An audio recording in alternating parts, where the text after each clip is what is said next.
Joaquín Marín de Dopingüe.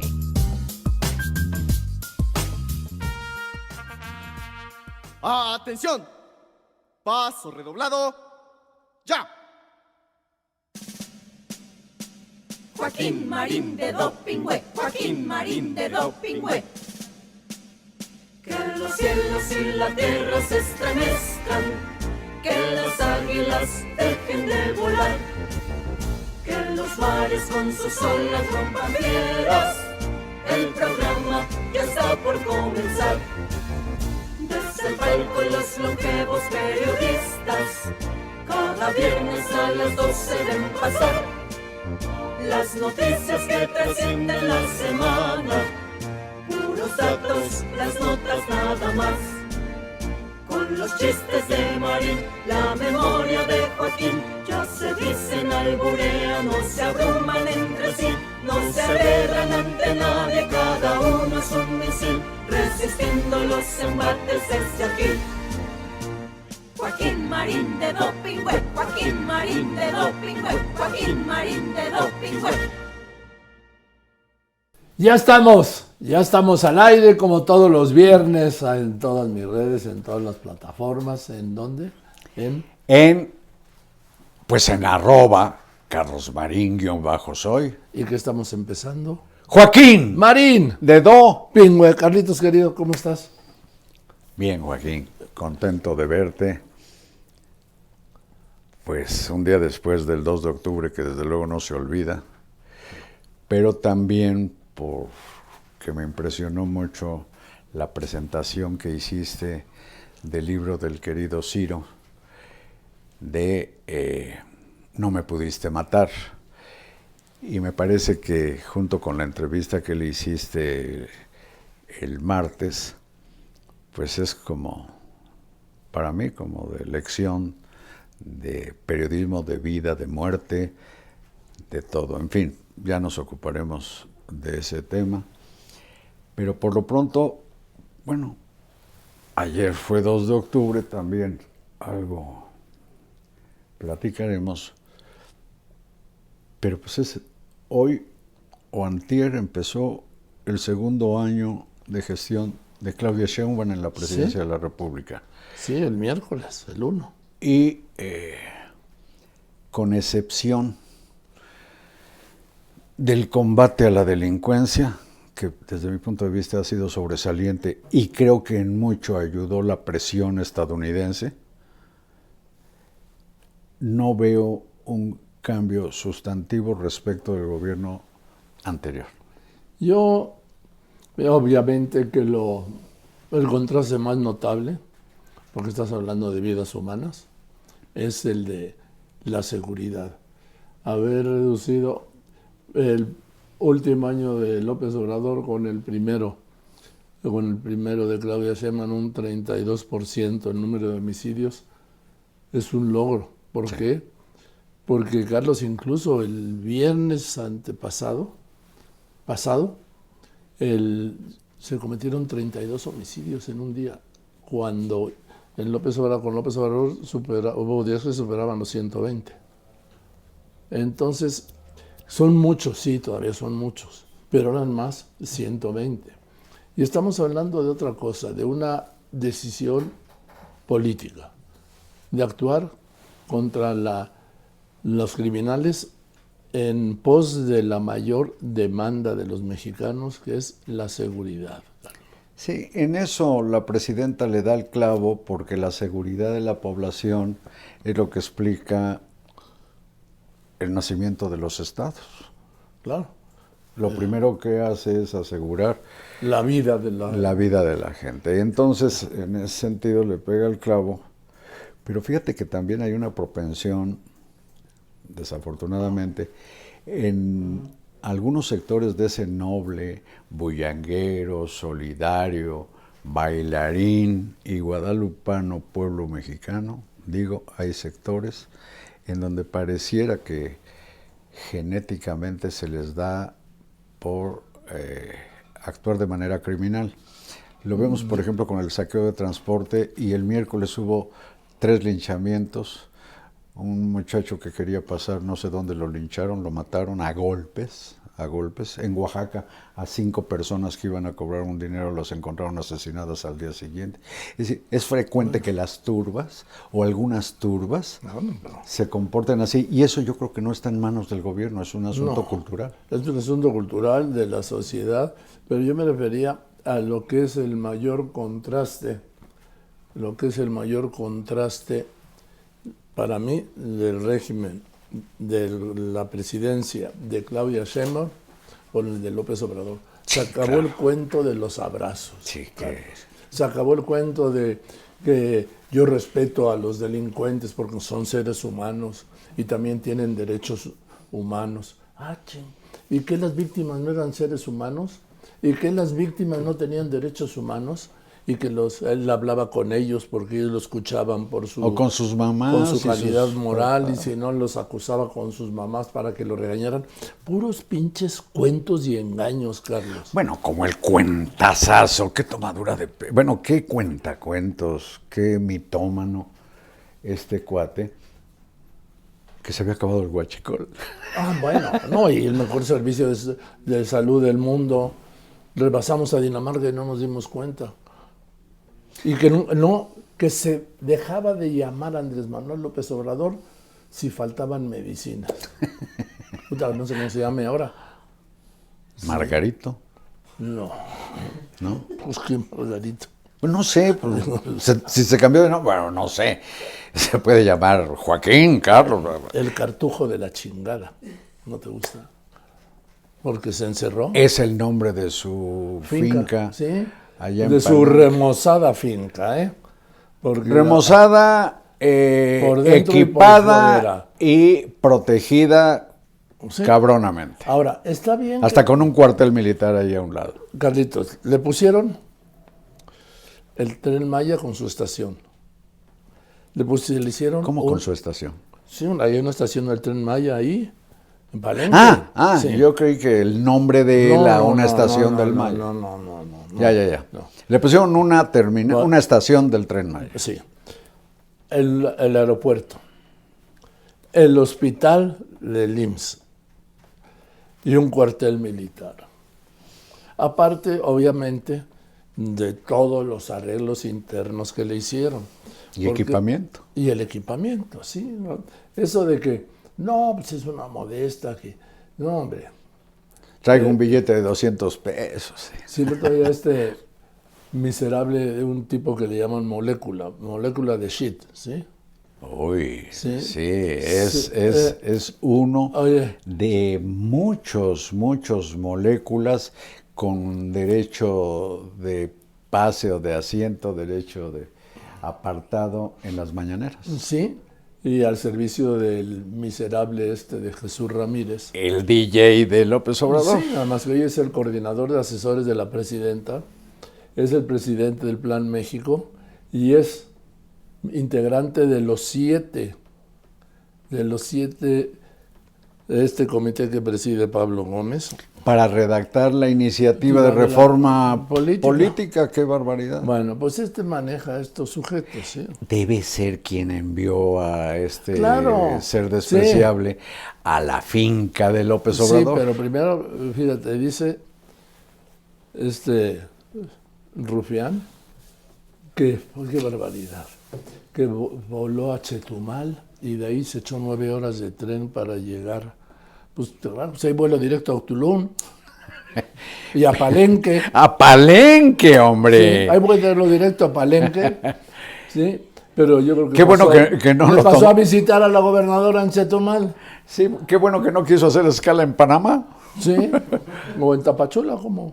Tapachula. Sí. Bueno, el caso es que habiendo vuelo directo a Palenque, dice, qué esfuerzo llegar hasta aquí, qué aislado.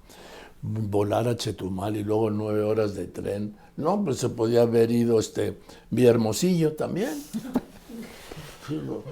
Sí. Ahora, y que todo esto para entregarle a López Obrador su tesis de no sé qué chingada. Sí. Que le debe haber dado alguna escuela patito, como alguna vez, por cierto, le dieron un doctorado a él y a otros de sus semejantes. Pues eso es lo que opera este miserable de Jesús Ramírez Cuevas.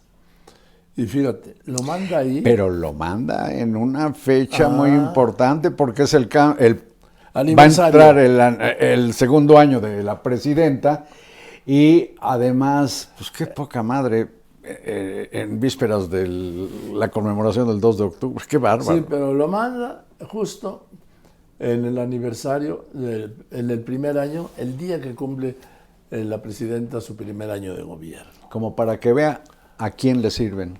Así es. Y 2, publica una foto con López Obrador. Sí salió. Salió López Obrador. Bueno, no salió. Si vive ahí escondido. No salió. Pero publicó una foto con López Obrador. Debe ser chuequísima. Que se le deben haber hecho ahí, ya sabes, en Palacio. Sí, aparece con López Obrador. Otra mentira. López Obrador nunca salió, nunca lo recibió, pero subió esa foto. Dice, no, que no. Es que es delirante, Carlos. Pero sé que Mira, esa foto es falsa porque sí. tiene inclusive una identificación Sí. que hace ver que la montaron y parece que López Obrador sale rejuvenecido. No, Carlos, yo quisiera estar como él, en esa foto, claro, sí. En esa foto. No, pues está delgado, con mucho pelo, limpio, aseado, con una guayabera planchada, impecable. No. Y con zapatos, siendo que normalmente pues, en la comodidad de su retiro pues anda más bien en chanclas. No sé, yo la verdad nunca he estado ahí. Pero en fin, lo que te quiero decir es que ese es parte del engaño y ese es el traidor que le dejó López Obrador a Claudia Sheinbaum en la presidencia, que él entra, Jesús Ramírez, entra a las juntas del Gabinete de Seguridad. Y sabes a quién reporta. Pues sí, no es para ayudar a la presidenta, sino para reportarle a su jefe. Así es. Su jefe de jefes. Servicio, y a Andy también. Ex-Andy. ¿Por qué? Porque él no quiere que le digan Andy. A Ya ver, no es Andy. Yo he visto una vez en mi vida que fue cuando López Obrador acudió a tercer grado, Sí, sí, en 2018. sí. Cuando todavía fue como candidato, luego iría ya como presidente electo. Ahí los conocí de niños comiendo en casa de López Obrador, cuando era jefe de gobierno de la Ciudad de México, del entonces Distrito Federal, que yo la llevaba bien con López Obrador, pero pues como ya sabes Yo también. que estás conmigo o estás contra mí, y que los críticos no son mis críticos, ni mis adversarios tampoco son mis enemigos, y que exijo lealtad ciega, y que mi calidad moral me pone por encima de la ley, y de que no me vengan con el cuento de que la ley es la ley. O sea, Carlos, es que un día se tendrá que hacer, o haremos, no sé, una recopilación de sus dichos. Yo de repente cuando veo... Acuérdate cuando se No, avienta con la expresión fuchicaca. Yo también tenía muy buena relación con él, ¿eh? Yo entraba por la puerta de 20 de noviembre, si me buscaba me encontraba, si yo lo buscaba lo encontraba, pero cuando vino el plantón montado en la patraña del fraude electoral de 2006, yo alcé las manos y critiqué mucho eso. Puta, se encabronó tanto que a Ciro y a mí nos dedicó, se las contamos, 42 menciones en plazas públicas, pero sobre todo en el Zócalo. Sí, igual que a mí. Ante más de 100,000 personas, incitando a las la violencia. turbas. Pues sí. Y en 2012, sus turbas, recuerda que Sí. cruzando yo Avenida Juárez y Sí. él en el cierre de su campaña, Sí, me fueron siguiendo y... no, te fueron siguiendo, no. Te fueron acosando. Sí, escupiendo y tal. Yo mantuve el paso, Joaquín. Sí, me acuerdo. Hasta el video yo me acuerdo. Mantuve el de eso. paso, pero 3 o 4 calles de la Alameda Milenio. En fin. Bueno, El caso es, digo, porque había una buena relación, pero tienes toda la razón. Si no es incondicional la conducta respecto de él, entonces eres su enemigo. tienes que estar, Carlos, permanentemente de acuerdo y siempre con lo que él diga. No hay derecho a diferir, ni siquiera al desacuerdo. Pero bueno, pero te estaba contando que este sujeto, Jesús Ramírez Cuevas. Sí. Y Andy, sí, que también. Y Andy. Sí, tú dices que no le diga Andy. No, ya, dile cómo se te dé la gana. Sí. Oye, como le dicen... Le puedes decir el Junior. No, porque... bueno. Pero, en fin, en su casa siempre le han dicho así. Sí. Sus amigos siempre, en esas grabaciones de los negocios, todos hablan de Andy. Y luego sale con esa declaración, Carlos, de que no me digan Andy. Mi nombre es Andrés Manuel López Beltrán y los que me dicen Andy dañan el legado que me dejó mi padre. Sí, porque soy el depositario. Yo encarno. Ching. ¿Y en qué momento endosó López Obrador a su Junior el movimiento y su legado? Que además tiene mucho de, pues como de monárquico eso, ¿no? Como de Sí, heredarás el reino. Sí, y la Cherokee Pa, no, la que era. Y la Cherokee Pa, mira, La hijo, Cheyenne. todo esto será Y tuyo. la Cheyenne Pa. Y la Cheyenne Pa. Bueno, entonces en lo que estamos es que el presidente se mantiene el enemigo ahí dentro, en Palacio. Con Yo derecho creo que de tiene ir a varios votar. y todos Sí, bueno. fueron sembrados por López Obrador. Sí, pero lo que te quiero decir es que esto que le hicieron a la presidenta, esta farsa de la reaparición de López Obrador, justo cuando cumple con su el Molécula, sí. justo cuando Mero en su cumple aniversario. su primer año de gobierno, esa operación de Jesús Ramírez, él va a negar, porque niega todo, es un cobarde, y ella va a decir, a ver, pruebas. Pues yo le tengo las pruebas de un tema, y un día, obviamente, no tengo acceso a ella, para decirle, aquí están, es Jesús Ramírez. Bueno, no solo lo tiene a él, manejando los medios del Estado, pero manejándolos como si fueran medios sectarios del partido Morena y del gobierno, tienen a Genaro Villamil. También, claro. Que también frecuentemente se suma a las campañas que sabemos de dónde todo, provienen.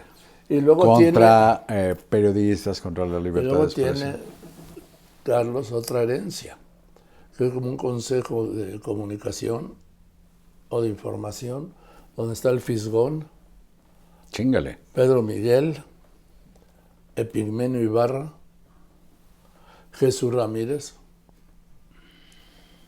Digo, si te parece poco. Los y luego intelectuales tiene de del apoyo PG. este miserable de Federico Arreola. Mira. Que Federico Arreola, luego se olvidan, es el que propuso cuando Carlos Salinas era presidente, propuso la reelección de Carlos Salinas de Gortari. Lo que pasa es que se aprovecha de los tontos y de los que no tienen memoria, ¿no? Y después lo culpaba insidiosamente del Sí, asesinato de Colosio. Sí. Y es quien ha llegado a escribir, cuando menos 2 veces, que él es el autor de la mentira de que Felipe Calderón es alcohólico. Y así lo dijo después. No, 2 veces lo ha escrito. No, sí ha dicho que yo fui autor Dice, de fui esa yo mentira. porque un día lo saludó mal, no sé en qué lugar. En fin, esos son los intelectuales del PG o de López Obrador. Que endosó a la presidenta. Endosados. Bueno, ¿y qué te parece el doctor Muerte, que ahora tenemos de embajador bueno. o de representante ante Bueno, la Organización Mundial oye, de la Salud? un cargo que no existe. No existe. Ya lo hemos hablado aquí. Nada porque- más era la beca, como la que le acaban de dar a Alejandro Encinas No. para que nos represente ante la OEA. Sí. Una Y- persona que, contra el criterio, por cierto, de López Obrador, empinó a militares en lo que fantasiosamente insisten los detractores de la verdad histórica, en que lo de Ayotzinapa fue un crimen de Estado. Y ese era el director de desarrollo de la Ciudad de México. Puta, pues, ¿cómo la Y deja? fue subsecretario de Derechos Humanos y presidente de la dichosa Comisión de la Verdad. Y otra cosa, cuando Andrés Manuel López Obrador pide licencia como jefe de gobierno en 2005 para buscar la candidatura presidencial, que ya la tenía la del PRD, deja a Alejandro Encinas como Jefe de gobierno interino. Yo llegué a decirle entonces, fíjate Joaquín, comiendo por cierto en el Cardenal, que cómo teniendo a su cargo el gobierno de la ciudad, en los edificios públicos de la Plaza de la Constitución había carteles de solidaridad con el falso fraude que proclamaba López Obrador. Y recuerdo que dijo, pues que ni modo que no lo hiciera, algo por el estilo. Bueno, o sea, los recursos públicos en apoyo de un sí, aspirante bueno, a la presidencia. Bueno, pues, Carlos, así ha sido siempre. Oye, además. Pero luego ves que esos eran diferentes y no. Y luego el nombramiento, el otro, Carlos. El de Ferrer, el director del fallido INSABI, que es el representante de México ante la UNESCO, vive en París. Con todo, residencia, servicio de casa, desayunos, comida, cena, transporte, gasolina, coche, chofer, wifi, celulares, gastos viáticos. El embajador en Italia. No, es que este es de la UNESCO. Aquí no acaban de nombrar embajador ante la FAO, no recuerdo, pero sí les digo esto. De los últimos embajadores ante la FAO fue el hijo de López Portillo, José Ramón López Portillo. Y luego quitaron eso porque la FAO se reúne 2 veces al año o 3, y en las asambleas generales van los secretarios de Agricultura de cada país. Entonces era una becota. Sí, la FAO es la Organización Mundial de Alimentos. Sí. Entonces se acordó el gobierno de México, creo que fue con Cedillo, que el embajador de México en Roma, que tampoco digas que se ahoga de trabajo, ¿sí?, fuera a la vez el representante de México ante la FAO, y se ahorraban eso. Ah, no, ya volvió. En la austeridad y en la pobreza franciscana ya hay embajadora de México ante la FAO. Le crean este cargo a López-Gatell, de representante de México ante la Organización Mundial de la Salud, que no existe. Porque para eso, como han contado, hay un embajador de México en Ginebra ante los organismos internacionales. Entonces, Carlos, muy diferentes. Pero muy diferentes, mira, tan diferentes que proclamándose, de alguna manera, Claudia Sheinbaum lo ha dicho, que esta generación es hija y la que está en el gobierno del 68. Será nieta, Carlitos. Ve cómo pusieron técnicamente sería hijo, yo creo que era adolescente entonces. El caso es que... No, era niña, ella entonces. Era niña, bueno. El caso es que estos hijos del 68, carajo, cercan toda la Plaza de la Constitución para que en la conmemoración los manifestantes no se acerquen a 10 metros de Palacio. A 40. Pero, vaya, no lleguen a la banqueta siquiera. Yo recuerdo en el 68, por ejemplo, en la manifestación del 27 de agosto de entonces, cuando se hizo la bandera de huelga. Cuando después, al día siguiente, fue la ceremonia de desagravio a la bandera nacional. Sí, pero ojo, esa noche de 27 de agosto del 68, marché como muchos contingentes a reventar las calles, hasta las calles aledañas, y yo, ayudado por unos amigos, me subieron a las ventanas que están como a 3.5 metros de altura o 3 metros. Me subieron a una ventana, me agarré de los barrotes y adentro un soldado hacía con su carabina o su rifle, me hacía así, que me quitara. Me puse a tomar fotos con flash. Cuando la revelé, parecía niebla porque rebotaba en las ventanas. En fin, no tuve... Lo que digo es que ese era el acceso en el gobierno represor de Gustavo Díaz Ordaz. Yo lo viví así. Como tú viviste, por cierto, un día como ayer, pero de aquel año, pues lo que ocurrió en Tlatelolco, donde yo también estaba. Ahí estábamos, cada uno en un lado, yo de reportero, yo Carlitos de... con Óscar Hinojosa, ¿te acuerdas? Sí, murió claro. Siendo subdirector del Universal. Yo era representante... Con Miguel Reyerrazo, con Leopoldo Mendívil. Bueno, pero nosotros, Óscar y yo, teníamos la representación de la escuela junto con Luis Albarrán ante el Consejo Nacional de Huelga. Entonces ese día, por ejemplo, pues yo estuve en el tercer piso del Chihuahua. Ahí en el entrepiso. De donde no salió nadie.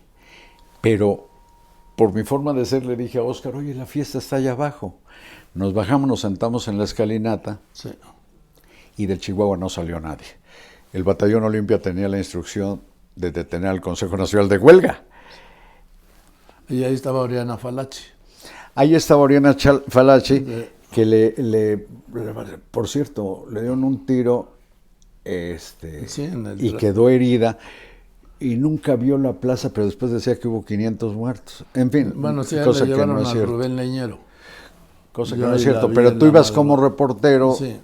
del Heraldo y entiendo que a partir del día siguiente Me dieron mi planta. te dieron tu planta. Que ya estaba yo ahí en el Heraldo desde abril.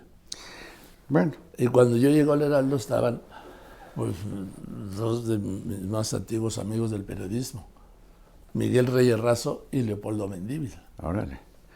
Bueno, Joaquín comienza a reportear precisamente en el 68 y se gradúa ya con planta el 2-3 de octubre 3. por su trabajo. Y yo entro Oye, al hace- periódico El Día en febrero, o Sí. sea, octubre, noviembre, diciembre, enero, febrero. 5 meses. A los 4 o 5 meses Sí. y ya mero te alcanzaba, pero Yo, no. hoy, Carlitos, cumplo 57 años de que me dieron la planta de reportero. Hoy, Hoy. pues te ves muy joven. Pues me veo a toda madre porque hago, mira, como yo les digo, tengo salud, tengo familia, tengo un trabajo pues que no es trabajo, que es lo que me apasiona y que para mí es un privilegio. Tengo amigos. ¿Sí? Sí. Entonces, ¿qué más puedo querer en la vida? Vida, salud, familia, un trabajo que es extraordinario, el mejor del mundo. Y amigos, ¿Qué más quieres? darlos. Pero déjame contarte, Joaquín, es que de pronto la imagen de lo que fue aquella tarde, pues ya sentado en la escalinata, con Óscar Hinojosa nos agarramos de la mano, Joaquín, dame la mano, así. Y bajamos unos cuantos peldaños y pasamos por debajo del edificio Chihuahua, que había 2 elevadores que estuvieron cerrados, y donde a la hora de los balazos salieron agentes vestidos de civil disparando, y gente que estaba junto a nosotros disparando. Recuerdo un tipo con una escuadra y cargadores acá, así como para provocar estampida. Y allá atrás, en la plaza, pues yo estaba frente al edificio, se oía como caer tablas, pues eran los balazos. Sí. Pero yo no estaba en la... Estaba en la plaza, pero No en la a planta desnivel. baja. El asunto es que aunque estábamos Óscar y yo de la mano, la turba pasó entre nosotros, nos separó, y salimos entre soldados que decían, ¡córranle! ¡Váyanse, cabrones! O ¡váyanse, muchachos! Pues yo pasé entre soldados. Entonces yo nunca creí el cuentazo de que el ejército llegó disparando a la plaza. No habría salido nadie. No soy idiota. El asunto es que corrí unos cuantos metros detrás de otros muchachos, terminamos refugiados en un cuarto piso de los edificios más bajitos, y ahí hasta las quizás 9:30, 10 de la noche, llegó el ejército a catear. Nosotros dijimos, pues que tumben la puerta. La señora de la casa con su niño en la plaza estaba muy angustiada, pero en ese momento nos callamos. Y a la hora en que por la ventana vimos, porque hubo 2 balaceras, después hubo otra, y veíamos arder los 3 pisos superiores del Chihuahua, lo teníamos enfrente, nosotros acá. Y por la ventana vimos que ya pasaban camillas y pasaban algunos transportes.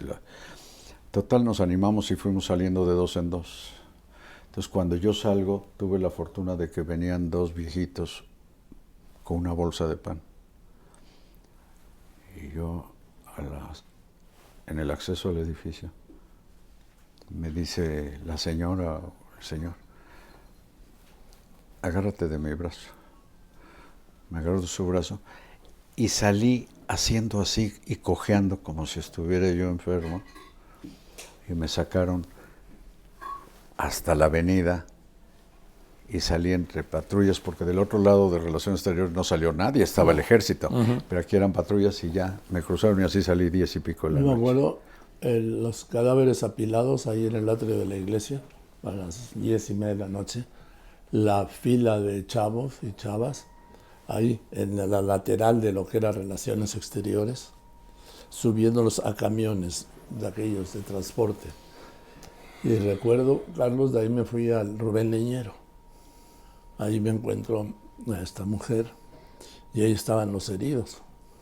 Y luego regreso y voy al anfiteatro de la tercera delegación, porque los cadáveres los habían pasado por ley a la tercera delegación de policía, así era. Y en el anfiteatro pues no cabían. Y luego estaban afuera en el pasillo, porque no cabían, Carlos. Es que deben haber sido unas 30, yo debo haber contado unos 38, 40. Teníamos alrededor de 20, 21 años. Pues las cuentas, sí. Oye, dijiste el Hospital Rubén Leñero. ¿Sabes que Rubén Leñero era pariente, tío, entiendo, de Vicente Leñero? Y fue un médico mexicano que fue a Sudamérica, entiendo que a Perú, Ecuador, porque había un problema de tifo. Y murió contagiado por el tifo. En honor de ese médico, se bautizó Rubén Leñero el hospital. Hijo, pariente No lo sabía. querido De Vicente. Bueno, pues y hablando de, y vamos por más, es más, 57 por 2 son 134. No, Bueno, a ver, ¿cuánto es, por favor, 57 por 2? 114. 114. Sí. Bueno, pero es que como todo ha subido. Son 114. Bueno, De aquí, oficio periodístico. Aquí hay, en este palco, 114 años de oficio periodístico. Es un récord mundial. No hay ningún programa, En Carlos, el mundo. no. Y si nos vamos a la edad, Suma 32 más 90 y cuántos. ¿no te he dicho que todo ha subido, Carlitos? Sí. 78 y 78, 156. Más de un siglo y medio, ¿sí?, sentados en este palco. 156 años, chavos. 156 O sea, de vida. si tuvieran 20 años, habría 8. Oye, de vida y precisamente de vida y de muerte, qué padre entrevista le hiciste a Ciro Gómez Leiva el martes y el miércoles en que presentaste junto con Miriam Moreno y el querido Manuel Feregrino, Sí. en Radio Fórmula, el libro No me pudiste matar, me dejó estremecido. Bueno, ayer tú escribiste tu columna Sí. a propósito de eso y más o menos Tú. las barbaridades que dijeron. Y yo me ocupé también. Sí, sí, te lo Y agradezco. yo me ocupé, pero quiero subrayar algo, Joaquín. Vale la pena que ustedes busquen la manera de ver, sobre todo la presentación del Está libro. ahí en redes, está en lopesdoriga.com, en YouTube, en Instagram. A ver si me lo pasas a mi Facebook. X, a ver si me lo pasas a mi X para que ahora te vea más gente. En Facebook, en todas.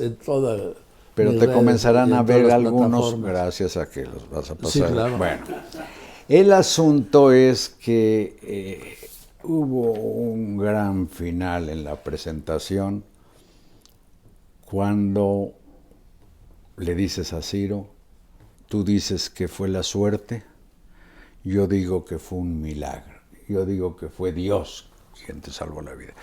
Entonces se da una serie de reflexiones de Joaquín profundas, profundas. Yo, como Ciro, soy agnóstico, pero qué barbaridad, qué manera tan estrujante cuando le dices, y es muy religioso, porque yo también fui muy religioso. Entonces Joaquín dice, no acostumbro ir a misa, pero creo en Dios. Y tú, Ciro, estás viviendo otra vida. Sí. Tú estás o vives la resurrección. La resurrección de la carne y la vida perdurable. Amén. Sí, es que siempre en todas las entrevistas, que han sido varias a lo largo de estos casi 3 años, que se cumplen ahora en diciembre, siempre Ciro me ha dicho, ha hablado de la suerte y yo he hablado del milagro. Pero te lo dice así, la suerte. Entonces, yo le digo que aquella noche fue una resurrección. Sí, Y que en la otra vida en la que dice que no cree, qué paradoja, ya la está viviendo. Diálogos o reflexiones profundas, tan profundas que para mí ha formado parte de mi búsqueda, pues digamos, de identidad. Yo desde muy joven exploré mucho. Llegué a chutarme 13 tomos de Editorial Siglo XXI, Historia de las Religiones. Llegué a estudiar no sé cuántas cosas y todo el tema de las apariciones guadalupanas. Llegué a hacer reportajes, porque nací en Puebla y si me apendejo sería yo cura, querido Joaquín, con mi padre y mis tíos que fueron acólitos en catedral y una abuela paterna que por poco se va vestida, pues no sé si al cielo o a dónde. Entonces el final de la presentación que hiciste del libro de Ciro me hizo pensar en un libro que recomiendo ampliamente. Por favor, lean a Truman Capote en el libro Música para Camaleones. Son relatos autobiográficos, más un cuento por ahí, un solo cuento, son todos vivencias de Truman Capote, donde se hace una autoentrevista y es la mejor entrevista que conozco en 57 años de ejercicio periodístico, porque Truman Capote le pregunta a Truman Capote una serie de cosas que lo llevan a la profundidad de ¿crees o no en Dios? Y no les cuento más, pero los invito a que lo lean para que vean por qué me estremeció. Repítelo. Música para Camaleones. Y para que vean por qué me estremeció tanto y recuperé en lo que pude ese gran final que propiciaste con el querido Ciro Gómez Leiva. Y dos cosas. Quedó claro en todo que más allá se ignora el móvil, ¿Quién, por qué, para qué lo mandaron matar o lo mandó matar. Ignorándose eso, yo digo, dejaron claro que de otra manera hay un agresor constante, consistente, permanente, jodón, chingón, calumniador, ventajoso, abusivo del poder, que es López Obrador, que estuvo a tal grado agrediendo a periodistas.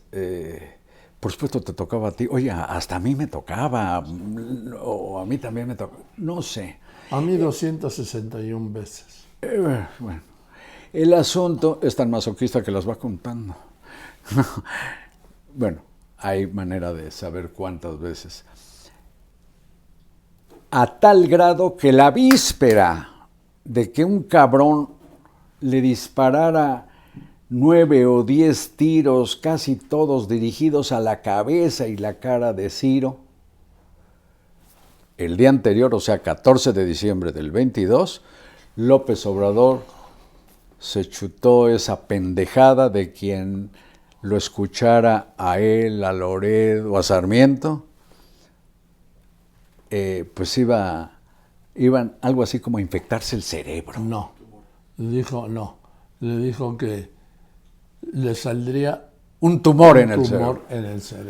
A ese grado. Y fue... es de una...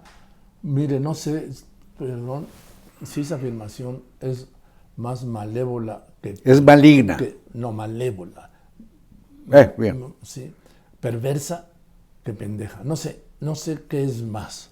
te va a salir un tumor en el cerebro por oír un programa de radio. Vamos. Bueno, Es producto de la ignorancia y del rencor. esa, una de tantas agresiones contra todos quienes, no se diga periodistas, intelectuales y la oposición política registrada, fue premonitoria. Al ser el día anterior, yo digo, fue premonitoria. No creo en Las conspiraciones. conspiraciones, pero sí, yo creo que la palabra que aplica es fue premonitoria, porque después de decir esa sarta de chingaderas, de las que debió disculparse siendo presidente y no ya que aventó el pandero y se fue a esconder a Palenque, nunca se disculpó. Y lo que es peor, después del atentado a Ciro se atrevió a decir que pudo ser un autoatentado y siguió chingándolo. No voy a hablar de más, desde luego muchos otros, para seguir chingando a Ciro pese a lo que había. Mira, déjame recuperar 2 párrafos, ¿sí? Haz lo que quieras, Joaquín. Gracias. Mira, este palco, ¿sabes qué tiene de ventaja? Mira qué bonito. Cómo se está dando el pasto. Que es de libertad, y ni se diga de expresión. Digo, y destaco del libro lo que llamo el estilo Ciro, es entrar y salir del personaje. Es ser protagonista, pero también narrador por momentos ajeno. El personaje y el reportero, el sujeto y la narración, la historia y el historiador. Eso fue el que habla de sí mismo como si hablara de otro, el que habla de otro como si fuera de sí mismo. El entrecruzar terapia con personajes siniestros, verdades con mentiras, temor con valentía, preocupación con importamadrismo, valor con temor, preocupación con indiferencia, angustia con sosiego, tristeza con alegría, milagro con suerte, contención con laxitud, páginas oscuras con luz propia. Y agrego, el mirarse desde adentro y salirse del texto para mirarse desde afuera. El estilo, repito, Ciro, protagonista y cronista de sí mismo. Y aquí es donde dijo, ¿sí? Digo, volverán a llevar ahí al lugar, aquel día, y de inmediato, para rezar de inmediato al hoy y al mañana más fuerte, con mayor alegría, más agradecido, porque aunque tú te digas agnóstico y no creer en la resurrección ni en la otra vida, lo que decías, aquella noche, querido Ciro, fue una resurrección, la tuya. Y esta de hoy es otra vida, la que te dejaron vivir. Esta que estás viviendo, a pesar de tu escepticismo por momento por ella. Qué paradoja, querido Ciro. Bueno, ¿sí? El caso es que tú publicaste eso ayer. Yo también dediqué mi asalto a la razón en Milenio a ese tema y lo titulé, fíjate, ¿sí? No pudieron los asesinos, 3 puntos suspensivos, ni AMLO, porque López Obrador es el que cocinó el caldo de larvas de la violencia, que creó un clima de encono, de violencia contra distintos sectores y ni se diga contra algo a lo que López Obrador es alérgico, la libertad. ¿Cómo viste este remate? No sé. Y ya, cambiamos de tema porque no nos va a dar tiempo, pero rápidamente, pues en diputados yo creo que se va a aprobar la iniciativa de ley de amparo y me preocupa esta pendejada que pusieron para que se haga retroactiva, pero sobre todo que las personas comunes y corrientes quedamos desamparadas del amparo y quien se ampara es la autoridad. Es que la idea, Carlos, el proyecto, y este viene desde López Obrador, es exactamente... No, pero la iniciativa es de Claudia Sheinbaum. Sí, pero el proyecto, dije, viene desde López Obrador, es poner todo el poder en el Ejecutivo. Hay una grabación en que se ve así, ejerciendo. Se refería al poder e hizo así, como si llevara la rienda del caballo. Sí, entonces es la desaparición, Carlos, de los organismos autónomos, lo que viene ahora, la mayoría como sea en el Senado, ya como sea en la Cámara de Diputados, la nueva Corte, Carlos. No, el nuevo Poder Judicial. Por eso, el nuevo Poder Judicial, pero sobre todo destaco el caso de la Corte. La nueva Corte, que la anterior en no sé qué plazo, tú lo publicaste, Sí. resolvió 250 y tantos en casos septiembre. y esta 70. En septiembre del año pasado, la Corte anterior resolvió 276 casos y esta, el mismo septiembre, pero un año después, y con otra Corte, 70. Entonces, Es que están aprendiendo, dicen. ya tienen el tribunal, bueno, lo han tenido siempre, desde López Obrador, el Tribunal Electoral del Poder Judicial de la Federación. Y van por el INE. Van por el INE. O sea, Carlos, y van por el amparo. El amparo, para que, extremo el ejemplo,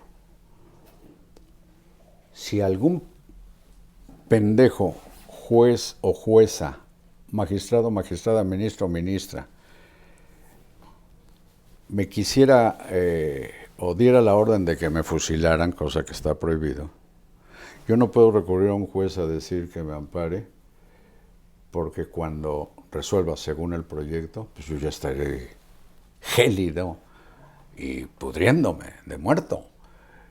Cuando una autoridad administrativa te congele una cuenta, no puedes recurrir al amparo de la justicia federal porque van a decir no hasta que se resuelva de fondo, y cuando se resuelve de fondo ya te chingaron el dinero. Ya no tienes nada. Carlos, yo no se sé. ampara el gobierno, se ampara la autoridad y se desampara la ciudadanía. Sí. O sea, es hacer el gobierno, el poder del gobierno más y más y más fuerte. ¿Qué es lo que sigue? La eliminación de los legisladores plurinominales. Por ejemplo, Pablo Gómez, que está al frente, siempre ha sido plurinominal en el Congreso. Esta comisión para la reforma político-electoral, pues nunca ganó una elección. Nunca.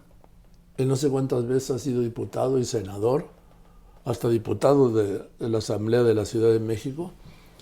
Y los plurinominales, esa fórmula es la que permitió a la oposición llegar al Congreso y crecer, Carlos.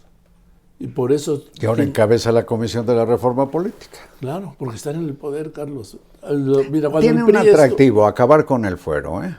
Eso sí, eso sí. Y, por cierto... Y lo del nepotismo. Y hablé de esto de la retroactividad, a la que ya, por fortuna, el jueves, o sea, ayer en la mañana, la presidenta dijo que no siendo abogada sabe que esas son chingaderas, que eso, bueno, no lo dijo así, dijo que eso es inconstitucional. Claro, y ahí sí, estos que han cacareado, que vuelven a la esencia, digamos, popular, creen que la Constitución era popular, la de 1917, pues desde 1917 y quizás desde antes, yo tampoco soy abogado. Desde la del 57. No puede emitirse una ley o aplicarse una ley. Bueno, no. Con retroactividad. No, pero eso no depende de la Constitución. Es un principio jurídico fundamental, universal, que dice que la ley no se puede aplicar retroactivamente en perjuicio de nadie. La ley solo se puede aplicar en beneficio de alguien. Por ejemplo, las de amnistía o cuando se trata de una indemnización. En perjuicio. Ese no es un tema constitucional, va más allá. Es un principio universal de justicia. Yo te agradezco el breviario, pero lo dijiste en un tono como de regaño. No. Me siento ¿Por qué? apabullado. No te apabulles. Porque me dijiste no. Desapabúllate. Entonces regreso. ¿Cuándo habías oído voy para que te atrás. dijera, ¿te va retroactivo? Sí. Es como cuando se me hace tarde, pues corro la película al revés. Te tienes que ir a dar la hora, sí, querido Joaquín. Bueno, pues lo siento, estoy más al pendiente de tu empleo de dar la hora que yo, que tú, digo. Es ocupación. Ay, ¿y no quedas extenuado como Andy? ¿Como Andy? No, porque, bueno, sí. A ver si me voy a Japón. Sí, en las jornadas extenuantes jornadas. Puta. A ver, miren, nada más rápidamente. Estos chavos, unos dos señores, más de 40 años, digo, ¿sí? Jamás habían salido de México antes de que su padre fuera presidente. ¿Y no se les conoce un trabajo? Pues no, Carlos. Bueno, la chocolatería es, ¿verdad? Puta, Pero pues eso, hay que poner una, eso ¿no? es de uno. Sí, hay que poner una. El otro trabaja con este señor Chávez de Vidanta, el amigo de López Obrador. El que supervisaba el Tren Maya. El Tren Maya. Y el otro, el hijo, lo puso López Obrador, al pequeño, como supervisor del interoceánico. No, Carlitos. A ver, hay una foto extraordinaria que donde está Y dicen que están contra el nepotismo. el mayor de ellos en una góndola en Venecia. Pues la subieron a propósito de Iztapalapa, de las inundaciones. ¿Sí? Sí, oye, Carlitos, Iztapalapa, que entre paréntesis pongo, pues ahí están las utopías de Clara Brugada. Valieron Son madres, hidroutopías. Sí. El mar en tu casa. El mar lleno de excrementos porque viene del drenaje. Bueno, pues llena la góndola, Carlitos. Navegando la góndola. va. Pero en fin, no soñaron ni con Venecia, ni con Tokio, ni con Prada, ni con hotel de 5 estrellas, ni con firmar una cena de 47,000 pesos. Pues, ¿qué se comieron o qué se bebieron? Carajo? Al chef. Tuvo que haber sido. No, Al chef y con todo y reloj. digo, tiene que ser de vinos, ¿sí? Bueno, Porque no se puede gastar, digo, Carlos. pero Joaquín, a propósito rápido del nepotismo, yo creo que no basta con que un pariente directo quede en el puesto del que estaba, digamos que el hijo de un gobernador o el hermano de un gobernador o el papá de un gobernador o gobernadora pelee por la gubernatura. No es el único nepotismo que infecta el servicio público. Para donde voltees. El primo está en una dependencia, la hermana acá, la mamá, bueno, la mamá no sé si tuvieron algunos, pero suelen acomodar. Bueno, repartir todo lo que reclamaron y reprocharon del Poder Judicial se reproduce en instancias públicas de gobierno. Joaquín, nada más déjame repetirte que yo lamento muchísimo que los hijos del 68 que se dicen cerquen la Plaza de la Constitución para que los manifestantes que lo quisieron conmemorar no fueran a maltratar, a quebrar un pero no vidrio. son los manifestantes, son estos del Pues no grupo sé qué negro que siempre ha actuado con total impunidad con gobiernos del PAN, del PRI y de Morena. Y que bien saben de quiénes son y de dónde los vienen. dejan. En fin, Pues ya. Joaquín, Marín, Dedo, Pingüe, gracias querido Carlitos y nos vemos gracias a ti.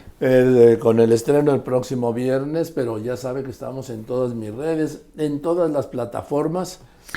Y en @carlosmarin_soy. Y si me permites, Joaquín, hoy en la noche en Milenio Televisión, ojalá disfruten al querido Alex Lora. Que por cierto, yo reto a la audiencia que identifique quién de los dos es Lora. Y Lora es... Lora. ¿Quién es? Ah, Alejandro Lora. Bueno, el asunto es que de lunes a viernes conversaciones con personajes, no, de lunes a jueves, los viernes musical, y como a Joaquín, de martes a viernes, a mí de lunes a viernes, mi asalto a la razón, en todas las plataformas de Milenio. así es. Gracias Carlos, gracias a ustedes. Recuerde que estamos en todo momento. Cuando se quieran, ahí estamos. Gracias. Joaquín Marín de Dopingüe.